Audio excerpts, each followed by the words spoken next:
Hi y'all. Well, I decided I would come out and start filming the madness in another direction here in Manhattan. Just walking down the street. It's a nice day. Really nice day. It was raining really, really bad yesterday. It's like this place is open for takeout. That's new. Poor people having to open it this time. These guys are gone. These guys were gone like right before the shutdown happened. Like maybe a week, I want to say. Alright, so since we're facing mandatory vaccines, I wanted to tell a vaccine story. Actually, I have a couple. I remember when I was a new engineer officer at EOBC, which is the engineer officer basic course at Fort Leonard Wood, Missouri. They gave us a flu vaccine, which is always mandatory. You can't say no. And then I was okay. And then the next 2 weeks later, they came back and they said that we had to take this experimental flu vaccine. And I said, I already took that. I already had the flu vaccine this year. I don't need it again. And they said, you have to take it. And so I took it. And within 12 hours, I was coughing up blood to the point I actually had to go to the hospital. Right? And I was like a healthy person until I had that vaccine. And this was the second one that they gave me within 2 weeks. And then another vaccine story is a friend of mine. I used to call him my adopted dad in D.C. That's when I used to live in Washington, D.C. And he was such a good guy. He treated me like a daughter. And we worked together. And I really was grateful for that. And he came down with prostate cancer. He was about 60 at the time. Hold on a second. I gotta take this coat off. Okay, so back to the story. My friend, he came down with prostate cancer and they cut it out of him at Johns Hopkins. And then this doctor got this great idea for him to go into a trial for a cancer vaccine at NIH. And of course, being someone who's had virology class and has a degree in chemistry, I said, no way, please, Khaki, do not do this. And I tried to explain to him that a virus is not alive unless it's inside of a host. So they can't tell you that it's killed, right? And of course he didn't listen to me because I don't have a PhD and I'm not his cancer doctor. And he was in this cancer vaccine trial. And then all of a sudden he comes down with virulent bone cancer, like a type that nobody gets. And he was dead, I want to say, probably 8 months after this bone cancer that they gave him. And I know they gave it to him. And then, of course, they blamed it on Agent Orange. But I know what happened. And, we seem to trust these people with injecting us with whatever they want, just because they say it saves lives. And I just wish we would all grow up. Like right now, I'm reading a book. It's free actually on Kindle. It's called The Horrors of Vaccination. And it was written by Chaz A. Higgins, who was the founder of the American India Ink Company. Back in the day before you had ballpoint pens, you had to have ink. So he was the guy who was supplying all the ink to everybody. And so he wrote this book, and it's got a really good foreword in it by another doctor. It's very well researched. And it talks about how the drug companies took credit for eradicating these diseases that, sanitation actually did. Indoor plumbing, showers, clean water, increased nutrition, and actually shows that the death rates before of certain diseases, measles, even polio, they were actually less even the plague and things like that was actually less than what they report, and that people actually got sicker after being vaccinated. Same thing with smallpox, which is what they always point to, polio and smallpox, as the things that vaccines actually eradicated. Now you see this freaking, I'm walking across like this. This is usually impossible. 2 months ago, I would not have been able to walk across this with, there would just been so many people in cars. And honestly, there are a lot of people out right now for plague times, but compared to normal, in a beautiful day like this, summer day, it's absolutely nothing. So anyways, if you want to see the horrors of vaccinations, it's free. If you have, you can go to Amazon and just download it. And even if you don't have Kindle, you can just use the Kindle Cloud Reader on your browser and read like that, because I don't have a Kindle.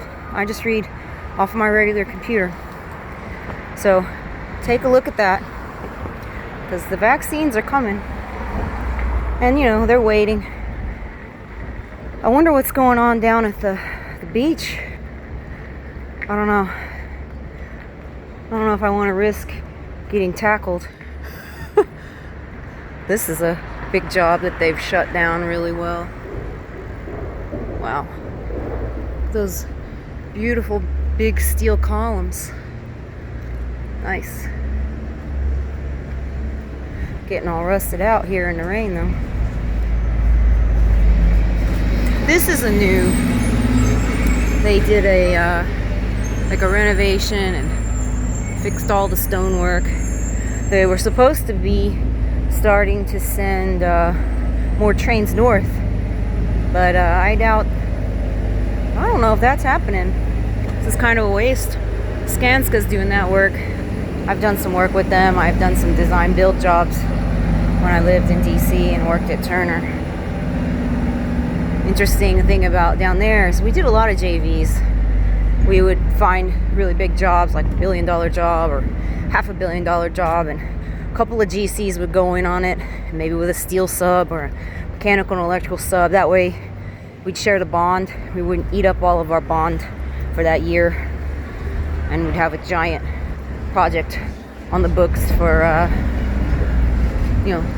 3 years or so. They don't seem to really do that up here. People in New York are not very friendly, I'll tell you that much. And they weren't friendly before this, and now everybody, is looking at each other like you're about to murder them. Before, they were looking at you like you were gonna mug them. Now everybody's staring as if you're gonna infect them.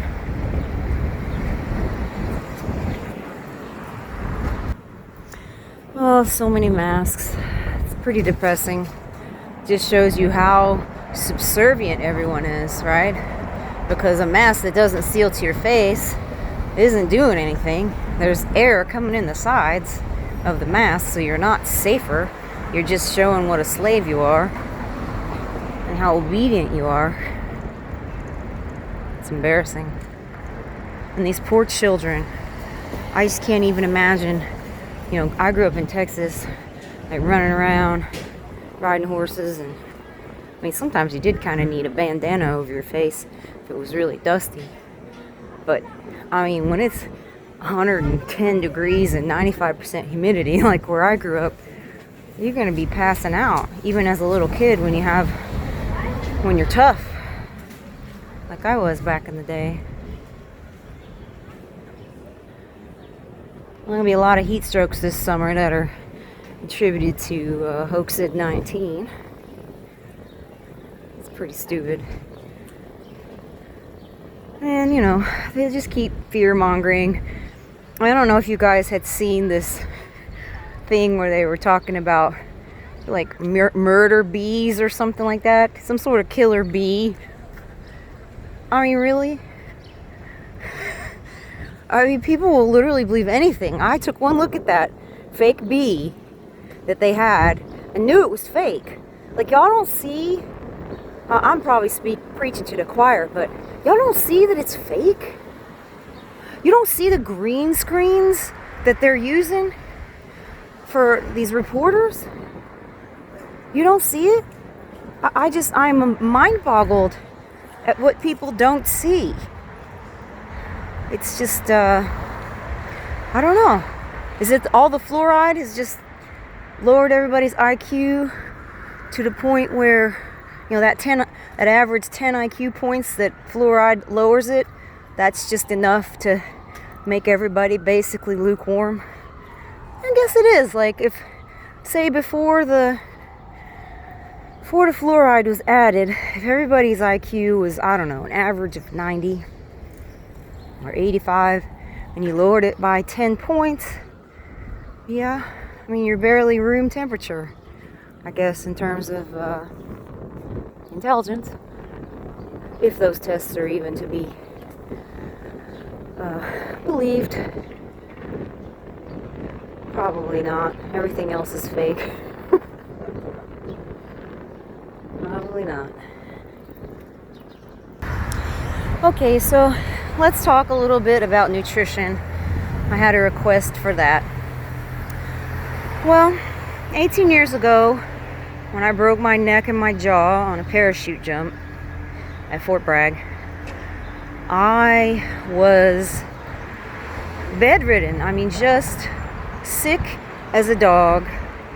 And even after a year, you know, you do all your rehab and you're still doing rehab, I just, whenever it would rain or about to get rainy, I could just feel all of the, I could feel the storm in my bones. It felt like my bones were rotting.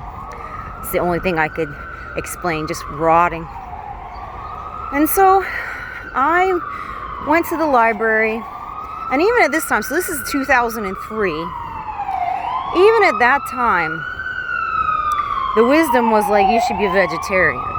So I went to the library fully expecting that was what I was going to find out by checking out all of their nutrition books, which is what I did. I took them all home, and I started reading, and, you know, how about beans and corn and rice? All these things are so good for you, and plants have all these vitamins and things like that. But for me, so I did some juicing, and that lasted about 3 days because I felt so weak I couldn't even get up. I had to like break down and eat a steak. Well, in the blender, obviously, because my jaw was effed up. But I kept reading, and I finally there was like 3 books that were the last things that I looked at, and one was called Syndrome X, the other was called Neanderthin, and the other one was called the Paleo Diet. And in those books, they started talking about anti-nutrients.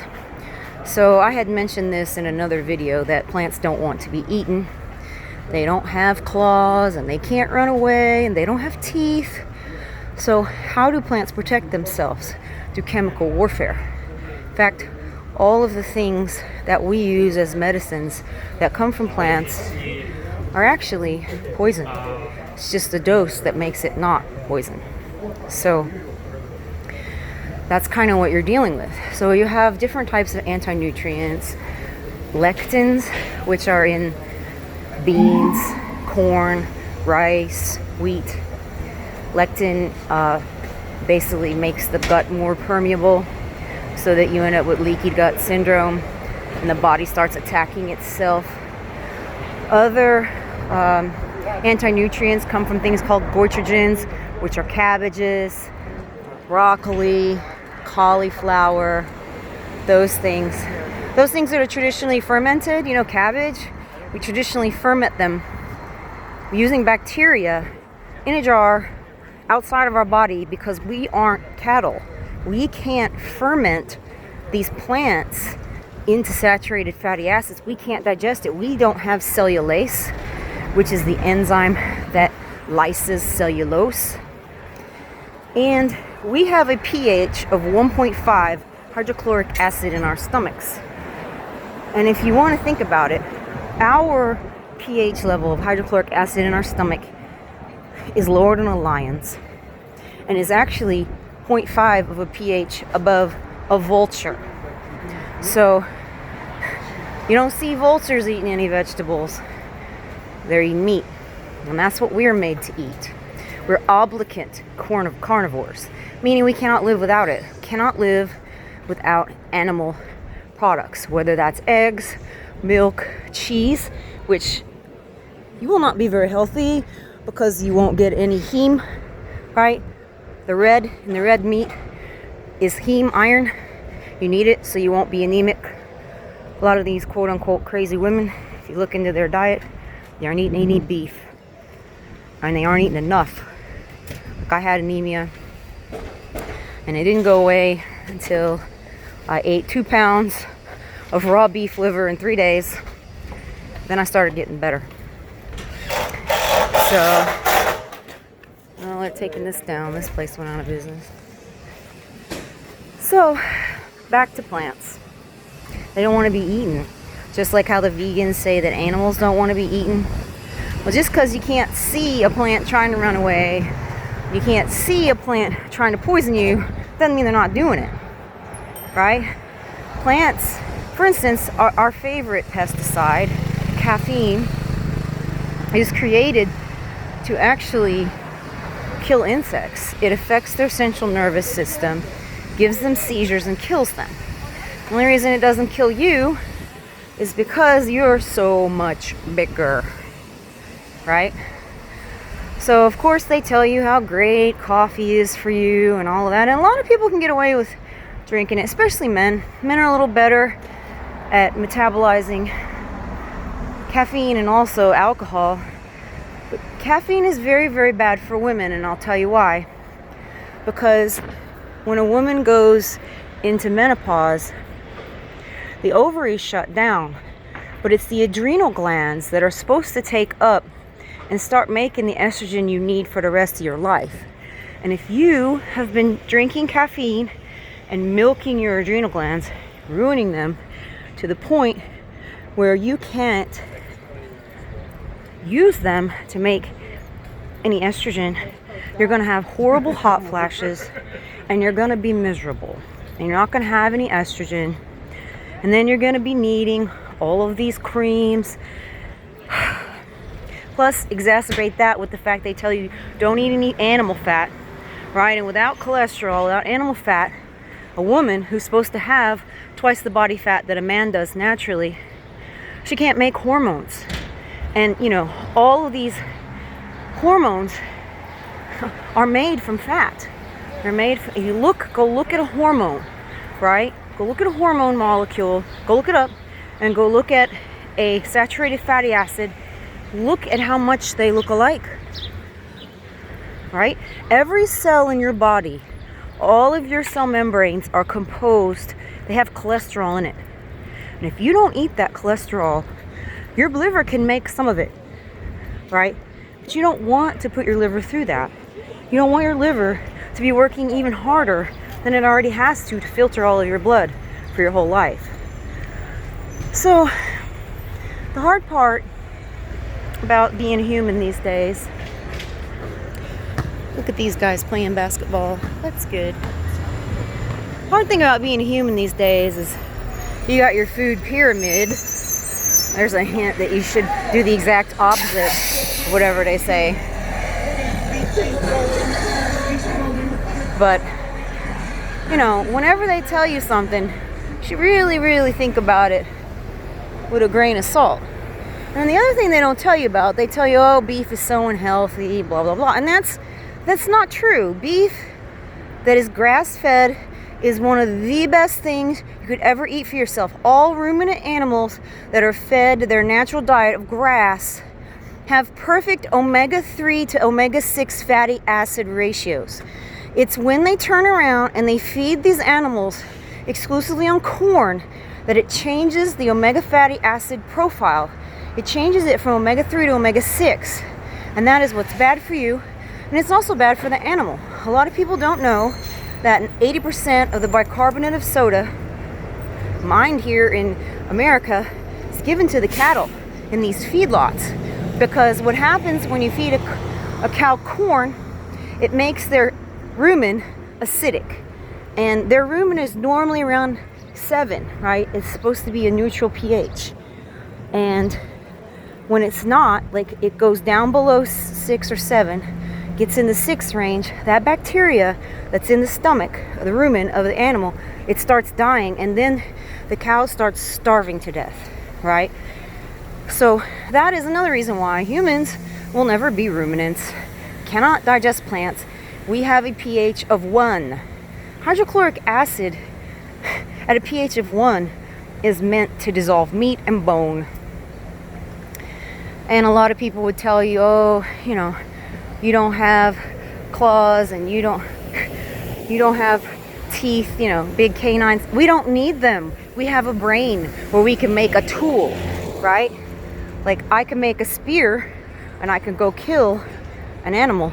And if I break that spear, I can go make another one, or I can make a sword, or I can make a bow and arrow or an atlatl to use to throw the spear harder and faster. That's how humans are made, right? And you have eyes in the front of your head. The eyes in the front of your head mark you as a predator. That's why, think about it, baby herbivores, they're born scared of you because they already know. These little horses, little cattle, they already know you're a predator. They know what you are. We just don't seem to know what we are. Now, if you could put your head on the ground and graze all day for 16 hours and see behind you, like they can, right? They got their eyes on the side of their head. That way they have 360-degree vision, so they can see something gonna run up on them and try to eat them. That's how they're built, right? And you look at the lengths of their guts. The reason why dogs and cats and humans are friends is because we have the same dietary needs. Wolves are very good at chasing down an animal. Very, very good at it. They can smell everything and they can just go for hours. But they're very bad at killing, right? It can take them 3 days to kill a moose, a wolf pack. But a human can come up on a moose and kill that damn thing with one spear if it wants to. And that is how we became friends. You know, and cats are our friends because they clean out our homes and keep rats away, which cause plagues. And if you notice, our furry friends are all fat and sick just like we are, because if you look at their ingredients, you look at the ingredients in their dog food and their cat food, it's mostly corn. And with cats have a hard time, they can't convert taurine from cooked food. And there's a great experiment called Pottinger's Cats. You can read the book, it's really short, or you can watch the movie. There's like a 15-minute video on YouTube called Pottinger's Cats, and it explains Dr. Pottinger's experiments with cats. He was removing their adrenal glands, and he just happened to figure out that cats that were fed cooked meat, cooked milk, died. They got very sick, and within 4 generations, they were completely infertile. And cats cannot convert taurine from cooked food, and so that's why if you look on the cat food, there is taurine listed as a supplement there, or your cat would die. Now, I'm old enough to remember back in the day, in the old movies, they used to give the cat a dish of cream and some liver. Same thing with the dog, and the dog got table scraps. But somehow, you know, the veterinary business got on board with giving kibble to dogs and cats, you know, because it's money. And now you see, like 30 years later, it's humans are now going to be given kibble and Beyond Meat and all this other BS. So that's another thing to talk about. Bill Gates, Tyson Foods, Beyond Meat, an unholy alliance, right? They want to starve you, right? And they're going to give you Beyond Meat. Indigestible bamboo cellulose, you can't digest it because of the reasons I said before. You don't have cellulase and you don't have a rumen. So you will never get the saturated fatty acids out of it that you need to live. That's why these big ruminants, they get so big. Why? Because the bacteria digest the plants for them. And that's how they get so much fat on them and so much muscle, and they're so strong. Because they have these bacteria digesting the plants for them. There actually isn't a creature on earth that can digest a plant except for the bacteria and the fungi. That's it. All right? An animal can't do it. That's why a ruminant baby has to nurse from its mother until its torso gets big enough to house enough organs in there, and also so they can have enough plant matter in there, and also their bacterial colonies have to get set up, right? Or they'll die. So that's why you see these vegan mothers feeding their babies and they're dying. If they're not giving them breast milk, they're dying. And the reason is a human baby couldn't possibly do what an herbivore baby can't. And I don't know why doctors aren't saying this. Like, why are they not? I haven't heard anyone say this argument. Like, and I'm not even a doctor, but I did pay attention in class and on the farm. Maybe, I don't know. I just think whatever you have to memorize to get your medical degrees kind of makes you into a moron, because it stops you from thinking. And that's the one thing that I would tell anyone. When you go to college, don't just go to become an expert in this subject that they're teaching you. Go there to learn how to think, right? To get a scientific method going on in your own brain, so that the rest of your life you can actually learn and teach yourself things, and that you won't have to be beholden to someone else's knowledge, and that you can actually think for yourself. Go to the web or go to the library, look at books, and think to yourself, does this make sense or not? And then do experiments. Because I did experiments for a very long time with diet. Like, I thought I could get away with eating salad. And I did. I got away with eating salad and meat for about 16 years, till I got to the point where anytime I had a salad, I would get so sick. Like, my stomach would get so distended, it looked like I was 5 months pregnant within like an hour of eating. And then I would be sick, like an exorcism sick. So that's how I started actually more researching. I had already learned about lectins. There's a good article from Dr. Ben Balzer online, Balzer, about anti-nutrients and lectins. If you want to read it, it's pretty easy to understand, even if you are a lay person. And I recommend it. But that's kind of how I got into this sort of stuff. Is I was hurt so bad and trying to survive, and at that point, I would do anything to survive. And a lot of people aren't like that. A lot of people are like, oh, I just want to take a pill, and I just knew that no pill was going to fix what was making me ill. And so I have been willing to change my diet repeatedly. Now, for about 2 years now, I've been eating mostly raw meat. I do drink bone broth because I save the bones of everything I eat, and I put them in the pressure cooker and I leach the minerals out of them, because I feel like if something died so that I might live, I'm going to try to use every part of the animal, because I'm grateful. And then, I drink raw milk and eat raw cheese. I order everything from the farm. And you would think that it would be very expensive, but it's actually not, because I eat less. I'm not buying any produce whatsoever. So, like today, I paid $55 for my food for the week, which is like 3 pounds of steak, a gallon of milk, like a pint of yogurt with maple syrup in it, because I felt like I have some sugar on Sundays. That's my sugar. It's the maple syrup. And then and I got a quart of cream, which I like to drink, put in my milk and make it more fatty. So for $55, and I actually won't even use it all. Most of the time I don't drink all the cream, and I actually kind of have to make myself end up drinking all the milk. So that's how it goes. You can also get ground beef. And I eat that a lot, actually. I did get steak this time because like I said, I like to get the bones so I can make soup. I feel like that really helps my joints. Maybe other people it doesn't, but for me, I notice if I don't have any bone broth. It's like if I go a couple days without it, I start feeling more rickety. So for me, it seems to be helpful. All right, well, I've been rambling on long enough. Take care, y'all. Have a good day. Bye.